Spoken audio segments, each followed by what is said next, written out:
I want to see mountains again. Mountains, Gandalf. And then find somewhere quiet where I can finish my book. Oh, tea. So you mean to go through with your plan, then? Yes, it's all in hand.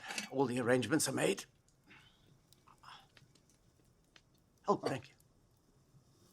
Frodo suspects something. Of course he does. He's a Baggins, not some block-headed bracegirdle from Hardbottle. You will tell him, won't you? Yes. He's very fond of you. I know. He'd probably come with me if I asked him.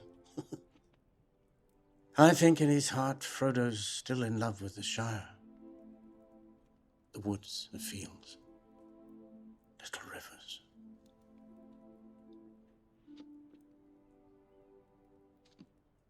I'm old, Gandalf.